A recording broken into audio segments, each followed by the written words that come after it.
거룩하신 삼위동질의 하나님, 저희들은 평안을 갖지 못하고 늘 염려와 근심 가운데 있습니다. 외부적인 자극만이 저희들에게 있을 때 그 자극에 의해서 저희들은 흔들립니다. 원치 않는 자극일 때 그것은 더 크게 저희들을 흔들어 놓습니다. 염려하고 밤잠을 자지 못합니다. 그것 때문에 생각이 메어서 늘 생각 가운데 저희들이 끌려갑니다. 생각은 꼬리에 꼬리를 물고 다른 생각을 낳습니다. 그래서 부정적이고 일어나지도 않은 일에 대해서 일어난 것처럼 생각하여 더 많은 것들을 더 크게 생각하고 우리는 그것을 감당할 수 없다 두려워하기도 합니다. 이러한 불안 가운데 있는 것이 저희들의 존재입니다. 하나님, 저희들을 불쌍히 여겨주셔서 하나님께서 주시는 칭의의 그 열매인 하나님의 영광과 평안이 저희들 가운데 있게 하시옵고, 의를 이루시는 하나님 안에서 참된 안식을 누릴 수 있는 것이 어떤 것인지 알게 하여 주시옵소서. 하늘의 모형으로서 이 땅에 주신 주의 날, 이렇게 평안 가운데 평안이 무엇인지 맛보길 원합니다. 주 안에서 기쁨을 누린다는 것과 안식을 누린다는 것이 어떤 것인지 알기를 원합니다. 오늘 하루 하나님께서 하늘에서 주신 그 평강과 안식의 의미가 무엇인지 분명히 깨달아 알아지게 하시옵고, 저희들 가운데 주께서 주시는 평강의 은혜와 교제의 기쁨이 누려지게 하여 주시옵소서. 오늘 하루 하나님 앞에 거룩함으로 드려지며 하나님의 영광이 드러나며 저희들에게는 평강이 있기를 원하올 때 예수님의 이름으로 기도합니다. 아멘.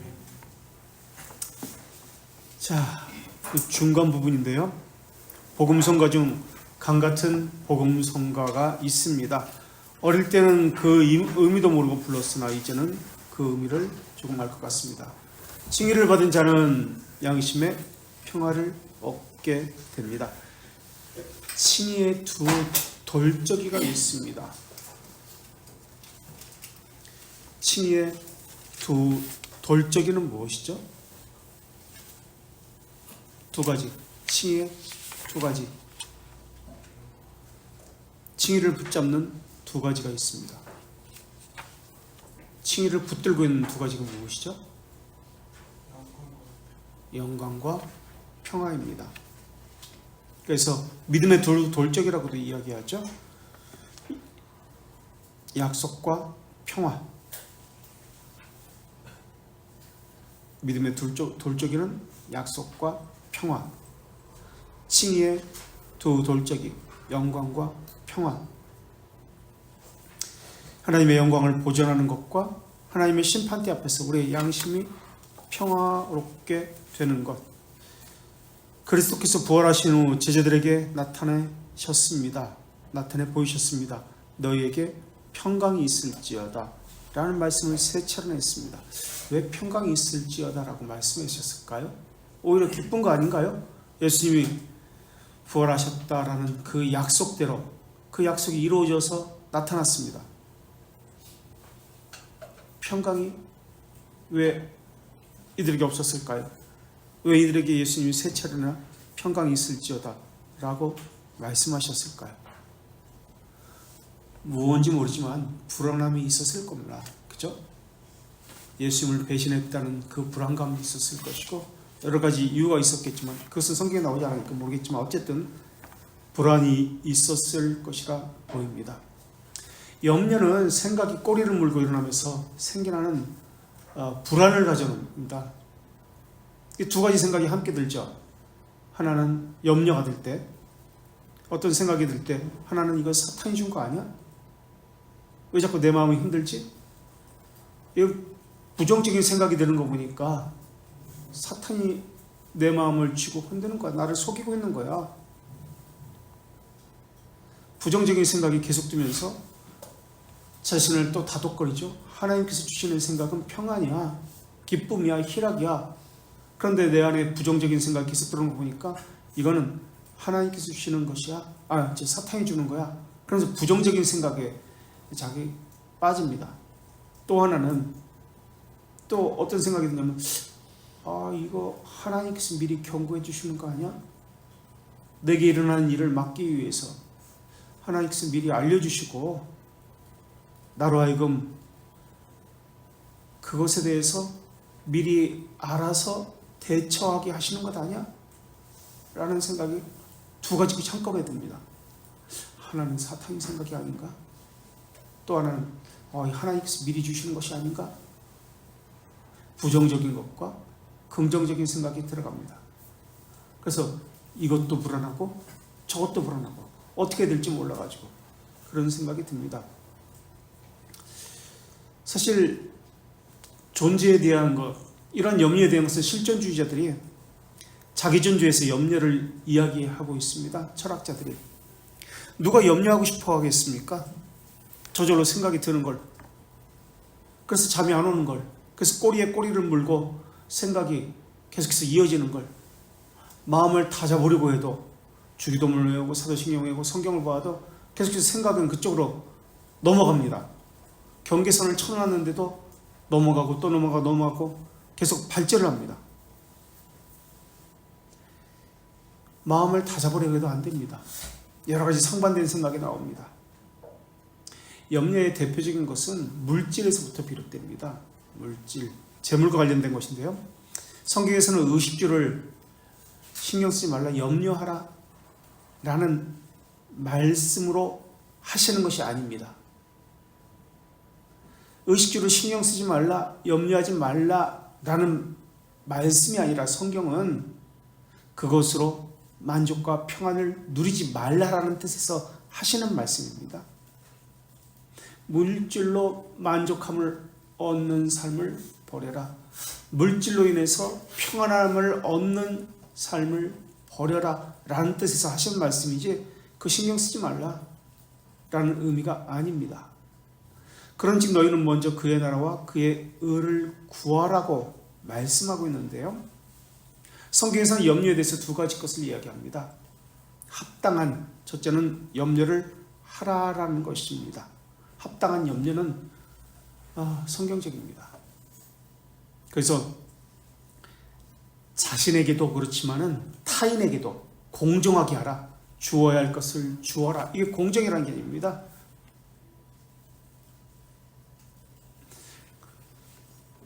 받지 못했으니까, 주지 못했으니까. 사실 주지 못했다기보다도 거기서는 염려를 거의 하지 않죠. 받지 못했기 때문에 염려하는 것이 많이 있죠. 염려는 내가 지금 하고 있는 것이 현실이 될지도 모른다 라는 것에서 나오는 것이 염려입니다. 현실이 되면 어떻게 하지? 내가 생각하는 이것이 현실이 되면 어떻게 하지? 미리 생각해서 현실로 생각하기 때문에 두려움이 거기에 함께 나타납니다. 생각 가운데.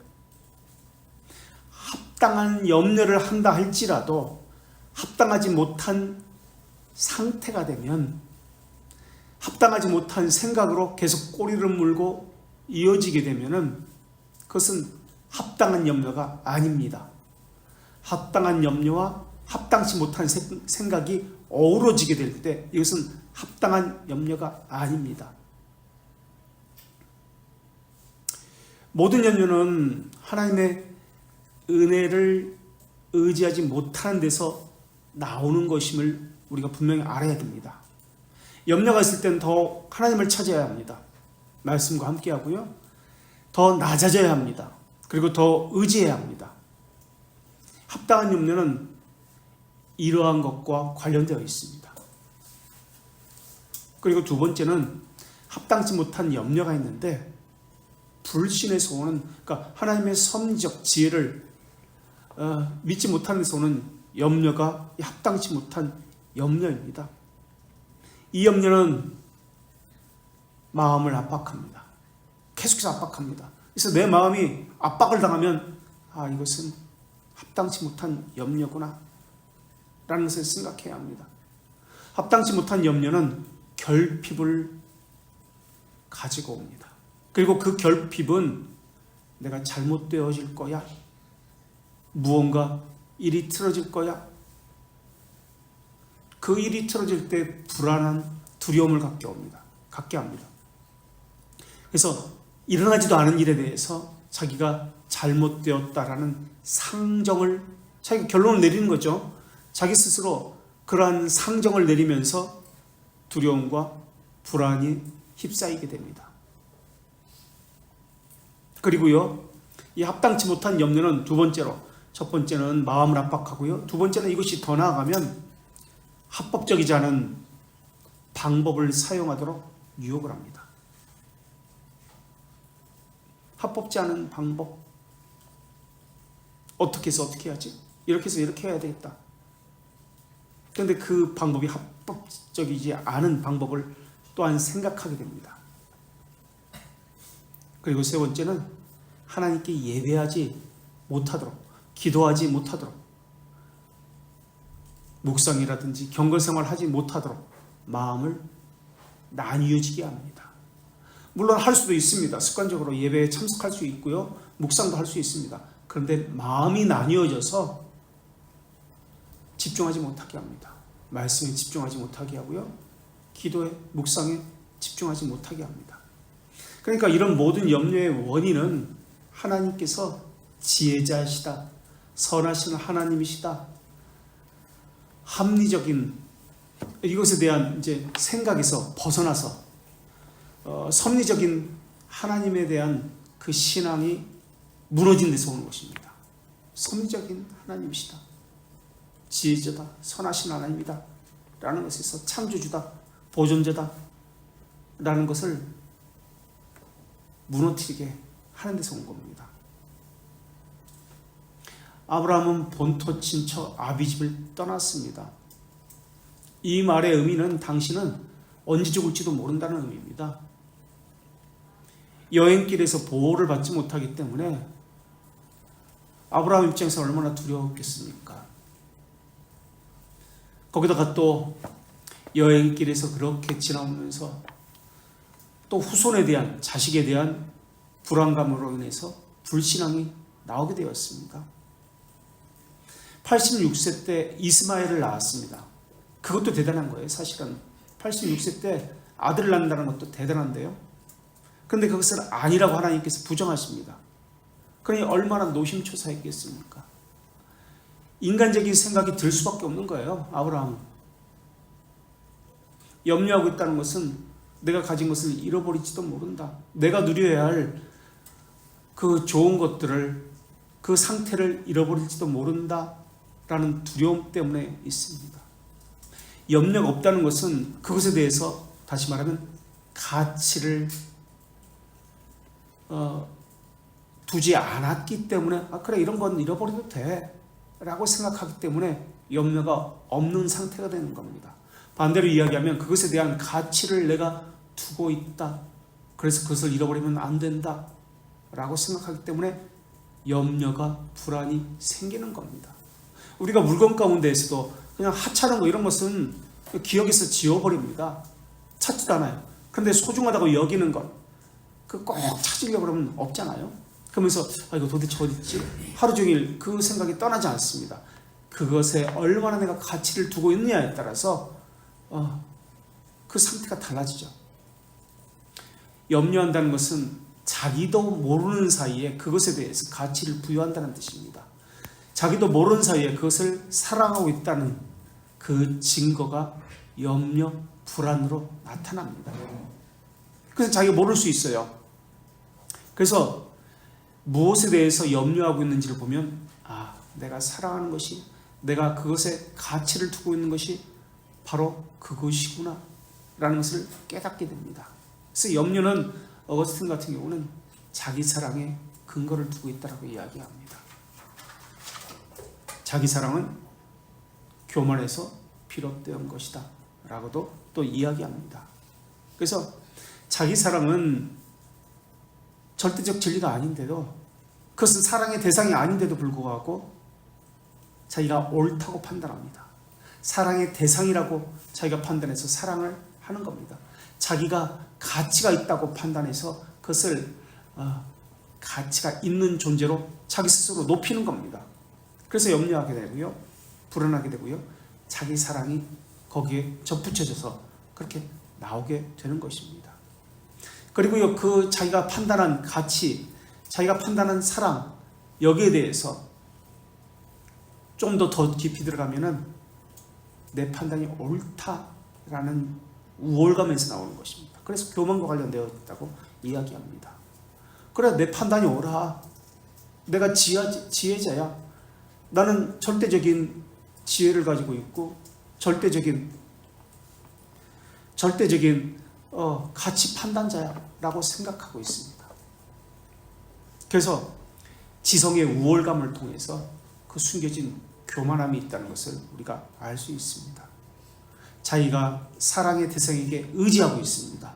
그래서 그것을 잃어버리면 불안해합니다. 사람일 수도 있고요, 물건일 수도 있고요, 어떤 사상이란 것일 수도 있습니다.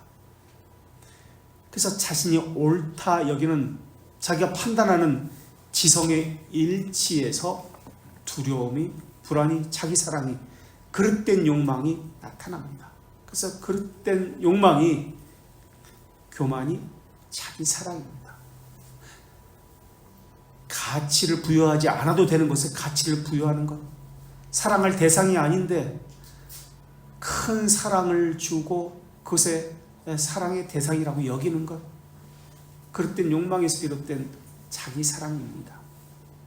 사랑하면 사랑하는 것에 종이 되어지게 되어 있습니다. 매이게 되어 있습니다. 얼만큼 사랑하느냐에 따라서 그 매임이 더 깊어질 수 있습니다. 그러니까 자기 사랑은 마땅히 사랑해야 할 그 대상, 사랑의 근본, 저 생명의 근본에서 벗어나서 다른 곳에서 사랑의 그리고 가치의 대상을 찾는 겁니다. 행복의 근원, 생명의 근원, 가치의, 진리의 근원이신 하나님 밖에서 그 대상을 찾는 겁니다. 그러니까 어떻게 행복해질 수 있겠습니까? 그러니 그것에 가치를 부여한 교만으로부터, 욕망으로부터 불안이 오고요, 두려움이 오고요, 그것을 잃어버리면 불행해진다라는 생각이 오는 겁니다. 그래서 육신을 위해서 염려하는 모든 생각들은 모두 자기 사랑에서 오는 것이다 라고 합니다. 그래서 내 마음이 있는 곳에 내 보물이 있다. 반대로 내 보물이 있는 곳에 내 마음이 있다라고도 말씀하셨습니다. 그래서 가치를 있다라고 여기니까 자기 마음이 가지는 거예요. 그런데 하나님에게 최고의 가치를 부여할 때, 하나님에게 최고의 사랑을 둘 때, 하나님의 은혜의 교제를 잃어버리게 되면 그때선 불안하고 염려하게 됩니다. 이게 시편 기자가 했던 불안이고요. 내 영혼아 어찌하여 네가 불안하여 떠는가. 하나님을 잃어버린 그 기자의 고백입니다. 이게 합당한 염려예요. 하나님과 은혜의 교제 가운데 깊이 들어갈 때는 하나님을 소유했기 때문에 최고의 가치로 여기는 사람에게 기쁨과 희락이 나타납니다. 그리고 자신의 모든 상황과 모든 것을 하나님께 맡기게 됩니다. 최고의 가치에게, 최고의 지혜자에게, 최고의 사랑에게 부여하는 것, 이것이 신앙입니다. 최고의 존재와 최고의 가치, 최고의 사랑의 대상인데 어떻게 다른 것과 비교할 수 있겠습니까? 그 존재에게 사랑을 부여하고 신뢰하게 되고 그 안에서 머물게 될 때 평안하게 됩니다. 지금 칭의가 말한 것이 이것입니다. 당신은 최고의 가치를 하나님에게 부여하고 있습니까? 당신은 최고의 사랑의 대상임을 하나님에게 인정받고 있습니까? 그 안에 있을 때 평안하게 됩니다. 왜냐하면 최고의 가치를 소유했기 때문에, 최고의 존재와 최고의 사랑을 이미 가졌기 때문에 평안해질 수 있는 거예요. 그런데 그것이 없기 때문에, 다른 것을 더 사랑하기 때문에, 다른 것에 더 가치를 두고 있기 때문에 염려하고요, 그것을 통해서 만족을 얻습니다. 평안을 얻습니다. 그것을 빼앗기게 된다면 염려하고요, 그리고 평안을 빼앗기게 된다고 생각해서 불안하고 두려워합니다. 신앙인은 하나님 안에 최고의 가치를 두는 사람입니다. 그리고 하나님과의 교제와 그 은혜 가운데 살아가는 것을 최고의 기쁨이라고 여기는 사람입니다. 지난 시간에도 이야기했지만 어떤 사람들은 불경건한 자들은 양적인 것, 수적인 것, 가시적인 것을 가지고 평안과 기쁨을 이야기합니다. 그래서 교회를 보더라도 그 안에 하나님의 은혜가 있는지, 교제가, 하나님과의 교제가 있는지 이것은 관심이 없고요.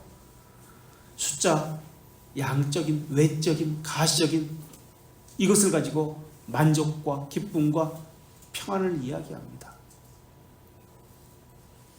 하늘에 소망을 둔 자가 아니라 지상에 소망을 둔 자의 모습이죠. 그런 사람들은 외식이 몸에 배어 있습니다. 그래서 사람 앞에서 행합니다. 그래서 사람에게 보이기 위해서 묵상을 해도요, 사람에게 보이기 위해서, 그리고 자신에게 만족하게 하기 위해서, 그래 이 정도면 됐어, 이렇게 합니다. 자, 하나님께서는 불안해하는 제자들에게, 두려워하는 제자들에게 평안이 있을지어다 라고 이야기했습니다. 제자들에게 했던 평안은 어떤 종류의 평안인지는 자세히 나와 있지 않지만은 재물에 대한 염려 때문에, 이런 것 때문에 평안을 주셨다라고는 말하지 못할지도 모르겠습니다. 그러나 불안해했다, 두려웠다는 것은 분명할 것입니다. 그래서 예수님께서 평안이 있을지어다라고 말씀하시고요. 그런 말씀을 하신 후 성령을 받으라. 너희가 누구의 죄든지 사하면, 여기에 왜 불안해하는지 이유가 나옵니다. 죄들의 용서와 관련되어 있구나. 이들은 아직 예수님을 팔아넘긴 것에 대해서, 배신에 대해서, 죄들의 용서에 대한 확신을 갖지 못했구나 라는 것을 알 수 있습니다. 그래서 불안해했구나 라는 것을 알 수 있습니다. 누구의 죄든지 사하면 사하여질 것이요, 누구의 죄든지 그대로 두면 그대로 있으리라 라고 말씀하셨습니다. 문맥상 평강은 죄들의 용서와 관련되어 있음을 우리가 쉽게 알 수 있습니다. 우리 주기도문에서 죄들의 용서와 관련해서 어떤 구절이 나오죠? 주기도문에서 어떤 기도가 있죠? 주기도문 맞죠? 사도신경이 아니죠? 어떤 기도가 나오죠? 죄들의 용서에.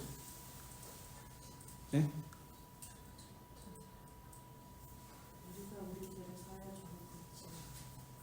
우리가 우리의 죄를 사하여 준 것 같이 우리 죄를 용서해 달라는 기도죠. 이게 무슨 말이에요? 그럼 내가 다른 사람을 용서해 주면 하나님도 나를 용서해 준다, 그런 뜻인가요? 거래하지 않은 거예요. 내가 이렇게 할 테니까 하나님도 이렇게 해 주십시오. 내가 다른 사람을 용서해 주니까 하나님도 나 용서해 주십시오, 그런 뜻인가요? 무슨 뜻인가요, 이거는?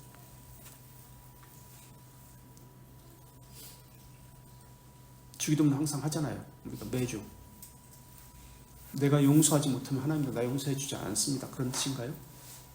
내가 용서했으니까 하나님도 용서해 주세요, 그런 뜻인가요? 무슨 뜻이에요? 무슨 뜻이에요? 주기도문 하잖아요, 매주. 뜻도 모르고 주기도문 했어요?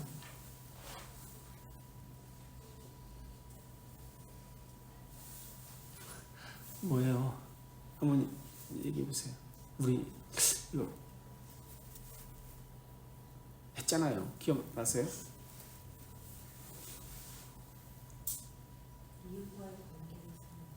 이웃과의 관계?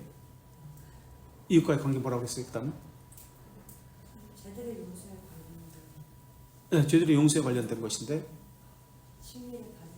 칭의를 받은 자는 죄들의 용서를 함으로써 자들의 죄들의 용서를 받았다는 것을 확인합니다. 확신합니다. 그 얘기입니다. 그래서 내가 다른 사람의 죄를 용서했기 때문에 죄들의 용서를 하나님으로부터 받는다는 뜻이 아니라, 칭의를 받은 자는, 죄들의 용서함을 받은 자는 내가 다른 사람을 용서함으로 인해서 내가 죄들의 용서함을 받았다는 것을 확인하게 됩니다. 이런 뜻입니다. 반대예요. 내가 확인하게 됩니다. 뜻이에요. 확인하게 됩니다. 죄들의 용서함을 확인하게 됩니다. 아, 내가 죄들을, 다른 사람의 죄를 용서하고 있구나. 아, 나도 죄들의 용서함을 받았어. 확인하게 된다는 그런 뜻입니다. 그래서 교회에 들어올 수 있는 첫 관문은 죄들의 용서입니다. 칭의입니다. 칭의. 그러니까 한마디로 칭의. 칭의는 세 가지 것으로 구성되어 있습니다. 칭의는 우리가 알고 있는 대로 세 가지 것으로 구성되어 있습니다. 뭘로 구성되어 있죠? 칭의는 죄들의 용서와 의의 전가. 하이델베르크스는 또 한 가지를 이야기했죠. 정의의 만족. 그래서 이것을 한 단어로 순종의 전가다라고 그렇게 이야기하고 있습니다. 순종의 전가다. 우리는 전가된 의이지 로마 카톨릭의 이 의가 아닙니다. 로마 카톨릭 무슨 의? 우리는 전가된 의라고 이야기합니다. 그들은 주입된 의라고 이야기합니다. 우리는 주입된 의가 아니라 전가된, 내 것이 아닌데 외부로부터 주어진 낯선 의라고 루터는 이렇게 이야기하죠. 외부로부터 주어진 의라고 이야기합니다. 우리 안에 있는 의가 아닙니다. 그래서 그들은 화치스를 이야기하죠. 내 안에 주입되니까 내 안에서 나오는 겁니다. 자, 그래서 자기 의를 붙들고 있는 자는 다른 사람을 용서하지 못해요. 자기 자존심을 지키려고 오히려 교회를 떠나서 교회가 여기밖에 없어. 자기 자존심 때문에 교회를 떠나요. 자기 자존심을 붙들기 위해서.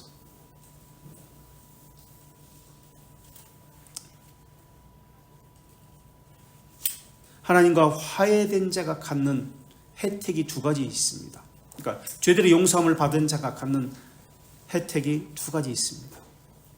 죄들의 용서함을 받았던 자는 아까는 주기도문에서 다른 사람의 죄를 용서함으로 내가 하나님으로부터 죄들의 용서함을 받았다는 것을 깨닫게 됩니다 라고 했죠. 죄들의 용서함을 받은 자는 영원에서 선택되었다는 것을 깨닫게 됩니다. 영원에서 선택되었다는 것을 깨닫게 됩니다. 그리고 두 번째, 예수 그리스도 안에서 무상적 은혜를 누리고 있다는 것을, 혜택을, 예수 그리스도 안에서 무상적 혜택을 받고 있다는 것을 깨닫게 됩니다. 예수 그리스도 안에서 무상적 혜택 또는 은혜를 받고 있다는 것을, 혜택, 은혜, 선물 다 같은 말이죠. 무상적 은혜, 무상적 혜택을 받고 있다는 것을 깨닫게 됩니다. 무상적 은혜를 받고 있다는 뜻이 무엇일까요? 그럼 무상적 은혜, 무상적 혜택을 받고 있다는 뜻은 무엇일까요? 네, 칭의를 받은 자는 두 가지 혜택을 받습니다. 영원에서 선택된다는 것을 깨닫습니다.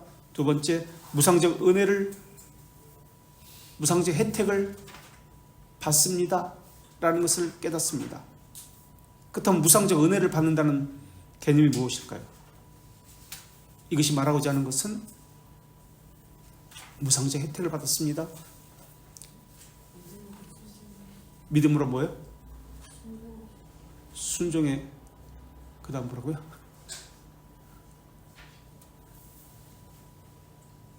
자녀됨을 이야기해요. 자녀됨. 혜택을 받습니다. 선물을 받습니다. 은혜를 받습니다 라는 말의 의미는 자녀됨을 이야기해요. 그럼 무상적 은혜가 말하고 있는 것은 무엇이죠? 기업누리기예요. 기업누리기. 하나님의 것이 내 것입니다. 내 것이 하나님의 것입니다. 하나님의 것이 내 것이기 때문에 혜택을 받는 거예요. 하나님의 것을 내게 무상으로 주시는 것, 이게 자녀이기 때문에 주는 거예요. 죄들이 용서함을 받았기 때문에 양제됨을 이야기해요. 그래서 믿음의 혜택은 성화, 기도, 칭의, 이러한 것입니다 라고 우리가 처음에 배웠던 거예요. 자녀됨이라는 개념이에요. 이게 자녀됨, 기업 누리기 주시는 거예요. 그죠? 자녀에게 주시는 거예요. 그래서 자녀이기 때문에 교제가 이루어지는 거예요. 왜 교제가 이루어지지 않습니까? 자녀가 아니기 때문에. 이거 분명한 거예요.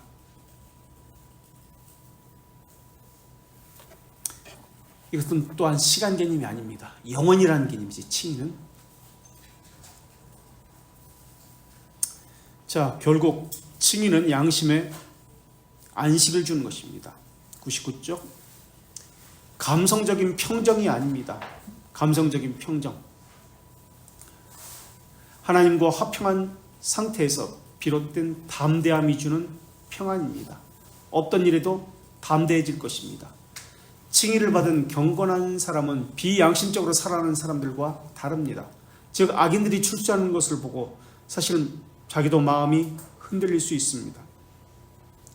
죄인들이 잘 사는 것을 보고 불법을 행하고 싶은 유혹도 받을 수 있습니다. 하지만 경건한 자들은 청결한 양심으로, 믿음은 어디에 쌓인다? 청결한 양심에 쌓인다. 양심으로 선한 행실을 지속적으로 행합니다. 믿음, 청결한 양심, 착한 행실 이어집니다. 행위까지 나옵니다. 행위에 대해서는 좀 이따 이야기할게요. 착한 행실을 지속적으로 행합니다. 성령이 심정에 평안을 주시기에 가능한 일입니다. 이것이 믿음의 길입니다. 비교하게 되면요, 평화가 없습니다. 불안하고 염려합니다. 상대적 박탈감, 상대적 비교를 하면요, 나는 없다라고 생각하면서 불안해집니다.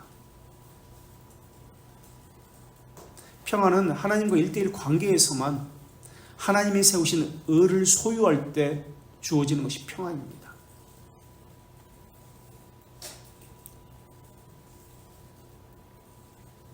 이것이 믿음의 길입니다. 성령께서 주시는 누구도 빼앗을 수 없는 평안과 경건한 삶을 유지하게 됩니다. 경건한 삶을 유지하게 된다는 것은 가공되지 않은 의를 가질 때 경건한 삶을 살아갈 수 있다라는 말입니다. 더 나아가서 양심의 평안은 하나님의 심판대 앞에서 담대하게 설 수 있도록 하실 것입니다. 데이비드 휴문, 우리가 아직 안 배웠지만은 근현대 교회사에서 이제 데이비드 휴문도 배우고 철학자들 등등 배우게 될 겁니다. 인간의 경험을 통해서 사람은 인상을 갖게 된다라고 이야기했습니다. 아, 그렇구나. 계속해서 이런 생각이 들면은 자극이 계속 새겨지면서 자기가 갖는 원리가 된다라고 이야기합니다. 자기가 갖는 프린시플, 이게 신념입니다. 그렇구나. 그래서 그래. 이게 원리입니다. 프린시플, 신념입니다. 자기 경험에 자기 경험에 기반을 둔 이것을 부셔야 신앙생활을 할 수 있습니다. 신앙생활을 자기 경험에 기반을 두고 하는 사람이 있습니다. 믿음의 근거를 두는 것이 아니고 하나님에 대한 사랑의 근거를 두는 것이 아니라 자기 경험에 근거를 두고 신앙생활을 하는 사람이 있습니다. 그래서 믿음의 근거를 두는 것과 자기 신념의 근거를 두고 신앙생활을 하는 것은 겉으로 볼 때는 비슷합니다. 그래서 자기도 그것을 신앙인 줄 알고 착각하고 신앙생활을 합니다. 자기가 생각하는 것, 자기의 판단 기준, 자기가 외부로부터 계속해서 자극받은 경험들을 통해서 신앙생활을 합니다. 이건 신념입니다. 이것을 부셔야 합니다.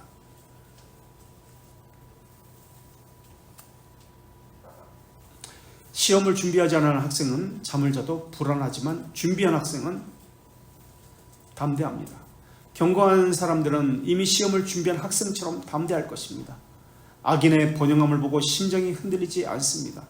이처럼 칭의를 받은 사람들은 악인들의 잔꾀, 재간, 기교, 오만들을 보더라도 흔들리지 아니하고 자기 길을 걸어갑니다. 그래서 개혁교회가 버티고 있는지도 몰라요.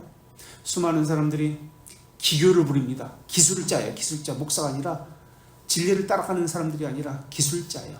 여기저기서 기술을 배웁니다. 전도 기술, 저기 가면 세가족 기술, 여기 가면 뭐 양육의 기술, 방법론적인 것을 가지고 요렇게 하면 새 신자를 훈련시킬 수 있어. 요렇게 하면 구원의 서정에 대해서 이 책을 가지고 요렇게 방법을 가지고 하면 가르쳐주고 성도들이 따라올 수 있어. 기술자가 되어서요. 그 방법 배우러 다닙니다. 돈 주고. 그래서 이 방법 저 방법 배워가지고 오고요. 교회에서 그것을 시행합니다.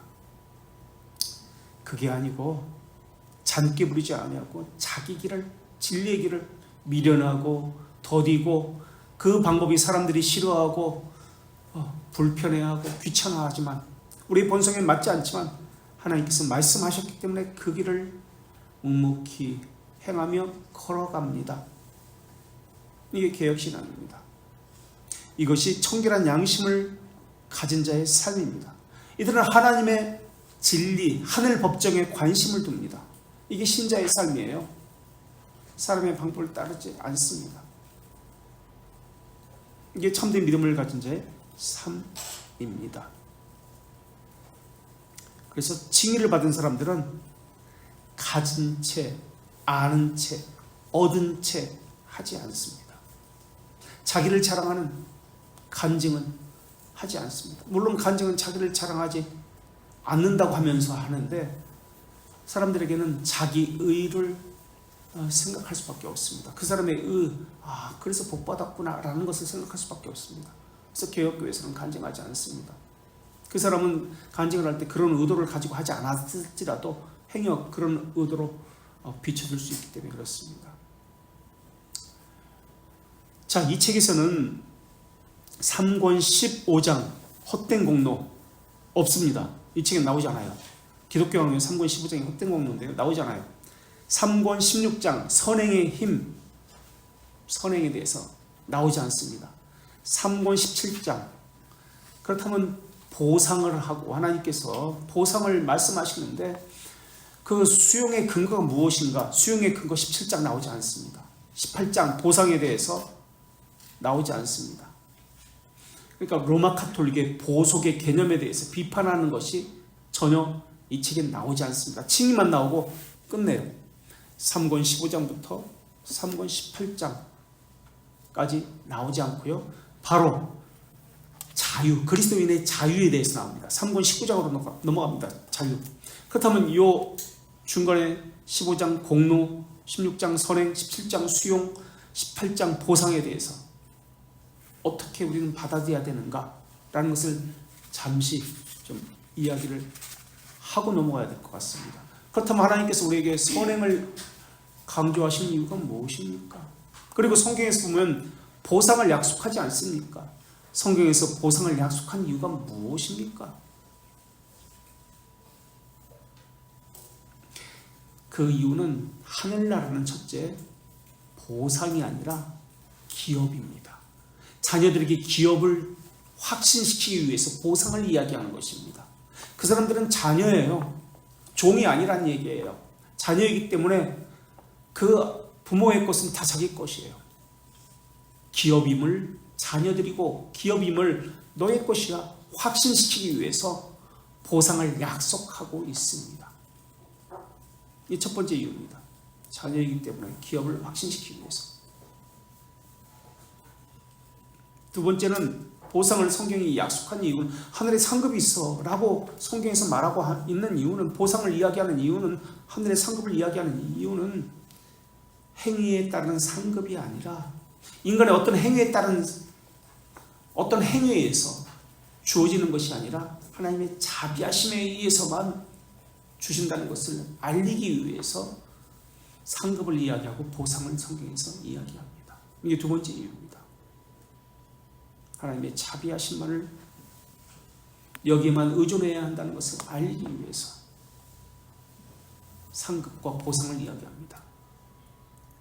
세 번째는 선행을 통해서 묵상훈련과 하나님의 나라에 대한 소망을 갖게 하기 위해서입니다. 선행을 통해서 묵상훈련, 하나님과의 교제, 하나님에 대한 소망을 갖게 하기 위해서 상급을 이야기합니다. 네 번째는 부송애로서만 우리를 수용한다는 것을 알려서 하나님과 교제하기 위해서,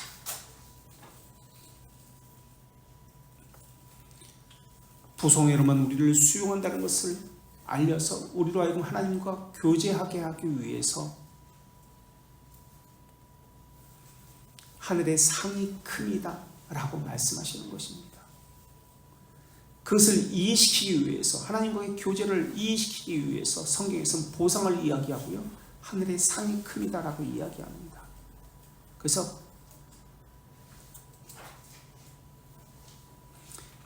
믿음은 하나님의 자비하심을 수용하게 하고 하나님의 예수 그리스도의 의를 우리 심정에 인치는 것이 믿음입니다. 하나님의 자비하심을 수용하게 하고 예수 그리스도의 의를 우리 심정에 인치는 것이 믿음입니다. 그래서 복음 선포로 인해서 하나님의 자비하심이 우리에게 선포되어지고 제시되어집니다. 그래서 복음 선포는 하나님의 정의도 선포되어지지만 하나님의 자비하심이 우리에게 선포되어집니다. 그래서 보상도 하나님의 자비하심이라는 차원에서 이해하셔야지 하늘의 상이 큼이라는 것이 종이 행한 것에 대한 보수, 싹, 임금 이런 개념으로 이해해서는 안 됩니다. 자녀가 받는 것입니다. 그래서 복음 선포가 교회에서 중요합니다. 하나님의 자비하심이 명시되기 때문에 그렇습니다.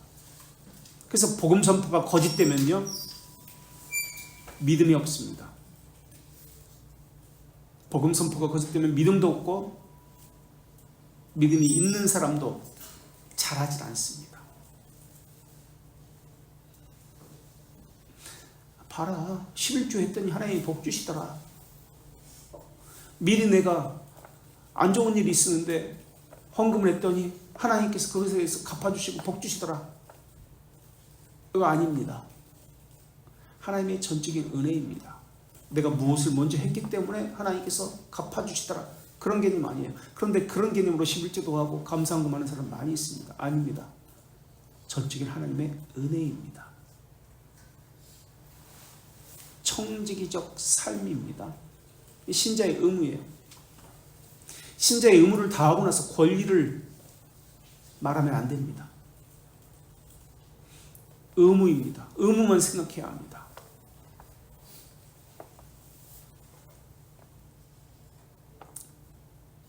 찬양은 어디서 나오는 것입니까? 자기 의를 내려놓고, 자기 의를 내려놓게 되어 있습니다. 하나님의 자비하심을 경험하면, 하나님의 자비하심을 경험하면 자기 의를 내려놓게 되어 있습니다. 그래서 칭의에서 나오는 것이 예배입니다. 칭의에서 나오는 것이 감사고요, 찬양입니다. 칭의가 없으면 진정한 예배가 있을 수가 없어요. 하나님의 탁월하심을 인식한 자만 가능한 것이 예배입니다. 그래서 교회의 첫 권무는 저희들의 용서입니다. 칭의입니다. 칭의를 받은 사람만 하나님에 대한 가치를 알고요, 예배하게 되어 있습니다. 자기 의를 내려놓게 되어 있습니다.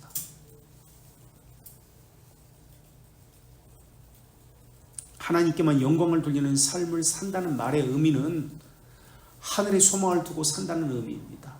그래서 하늘에서의 삶을 이 땅에서 경험하고 있습니다라는 의미입니다. 그래서 하나님의 자비하심을 끝까지 붙드는 것, 이게 확신입니다. 하나님의 자비하심을 끝까지 붙들고 인내하면서 사는 것, 이게 신자의 삶입니다. 이게 믿음의 확신이고요. 우리 보상에 대해서 좀 더 이야기해야 되는데 지금 4장을 그냥 건너뛰면 안 되는데, 3권 14장에서는 이게 지금 우리 3권 13장까지 지금 했는데요, 3권 14장에서는 얘기를 안 했네요. 칭의의 시작과 지속성을 이야기합니다. 칭의의 시작과 지속성, 그러니까 선행을 이야기한다는 거예요. 성화, 우리가 말하는 3권 14장에서는 칭의를 가진 자의 삶이 어떤지, 칭의가 어떻게 지속되는지 그것을 이야기하는 게 3권 14장이고요. 그리고 15장에서는 아까 얘기했던 헛된 공로, 16장에서는 선행, 17장에서는 수용, 왜 하나님께서 수용하시는가, 우리의 선행을, 18장은 보상에 대해서 나옵니다. 이런 순서를 가지고 있는데 우리 14장, 15장, 16장, 17장, 18장은 다음 주에 잠깐 이야기하고 3권 19장 그리스도인의 자유, 3권 20장 기도에 대해서 이야기하겠습니다.